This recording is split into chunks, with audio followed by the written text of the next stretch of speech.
artillery shells by spring. German Defence Minister Boris Pistorius says that is unrealistic. Live now to Ian Lesser, a Vice President of the German Marshall Fund.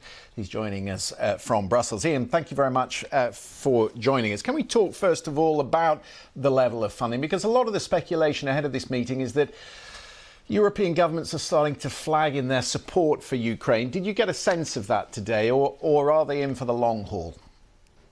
Well, surely there's a lot of concern about that. It's also true across the Atlantic, but there's a lot of concern about what Europe can do in the future.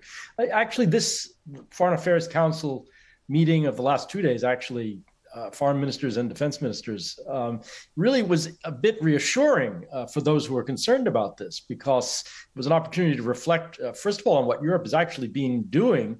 It's up to about 27 billion euros in military support for Ukraine, which collectively actually now exceeds what the United States has done, which is significant. But as the German defense minister pointed out, there are very, real constraints on what Europe can produce and send to Ukraine. So, it's a mix, I would say, of both concern and a bit of taking stock and realizing that Europe is actually doing a lot. We're going to talk later in the programme about the spending package that the Republicans have put into the House of Representatives in Washington, which is without funding for Ukraine or for Israel. Do you think that sharpened the focus today? Do the Europeans know that they're going to have to bridge the gap? Well, I think there is a generalized anxiety. It's not just what's happening this week, but frankly, what could happen next year and in future years in terms of American support for Ukraine and even commitment to European security.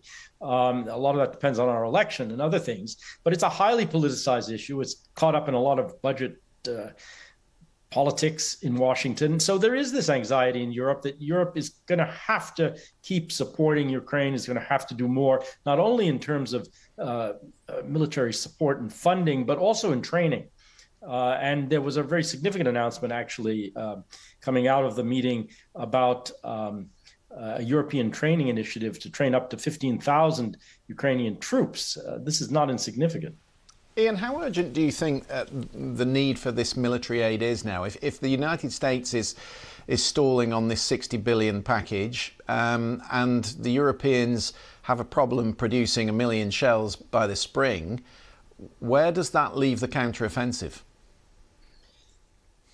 Well, there are problems with the counteroffensive anyway, and how much of it actually turns on what we're discussing is unclear. But certainly if we look ahead for Ukraine to assure its security, however the current offensive on the ground turns out, it's going to need more support. It's going to need more equipment. It's going to need more money. It's going to need more training.